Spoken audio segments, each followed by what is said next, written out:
Hello and welcome to another episode of the Ice Cream for Everyone podcast. I'm your host for the show, Wilhelmine. I'm a marketing and brand strategist, which means I help brands better understand media trends, consumer trends, and figure out how to effectively communicate with their audiences.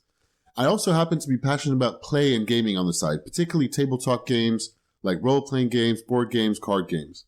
So in the show, I have conversations with creators, designers, and thinkers, most often operating in these kinds of fields related to my professional and personal interests.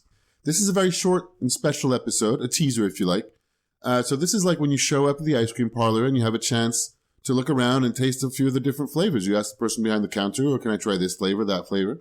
So I've edited snippets from several episodes of the first season of the Ice Cream for Everyone podcast to give you a little taste of it. I hope you enjoy.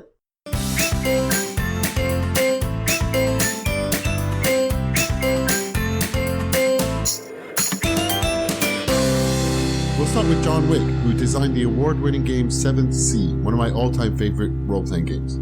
So we talked about it a lot, and eventually it became, 7th Sea became, what it is, which is a game that I had a big sign on my wall that said, "What would Errol Flynn do?" And then my wife put another sign under it that said, "Everyone." But, there's that.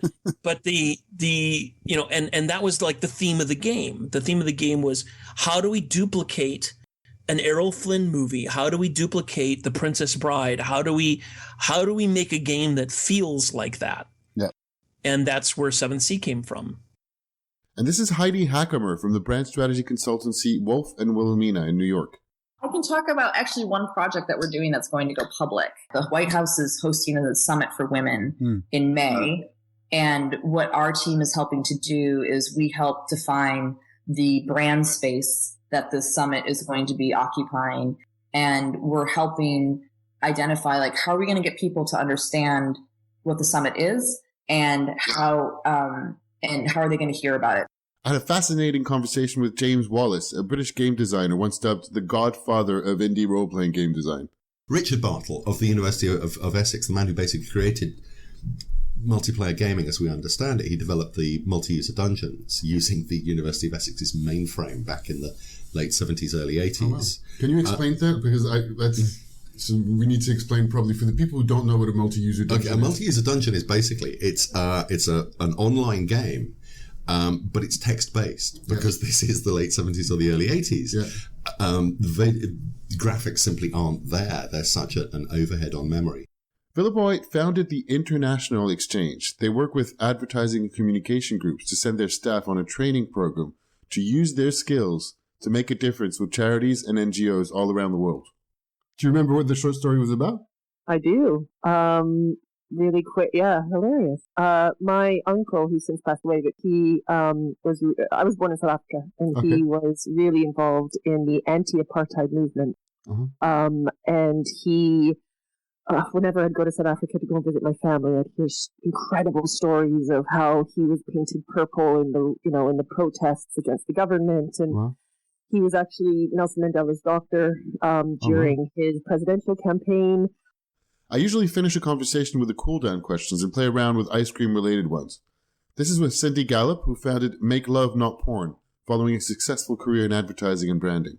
So this is a cheeky one. Do you have opinions about using ice cream in playing in foreplay? I think ice cream is a very sensual food anyway. Yeah. I think you have to really watch it with anything that's cold or hot. Yeah, absolutely. Obviously, I was working at BBH London when we did our famous Haagen-Dazs campaign of back in the 90s that really set the agenda for central food campaigns and central ice cream campaigns subsequently. Yeah. And, that was fabulous. I think ice cream is a lovely central thing to eat together. It does make things very sticky. So I'll be perfectly honest, I'm not a huge fan of using it all over yourself, but I can see that some people might be. All right, that's about it for now. Watch out for new episodes of the podcast coming out as soon as I finish with the summer break. You can find out more on my website. That's at www.icecreamforeveryone.net. Everything spelled out. Till next time, bye-bye.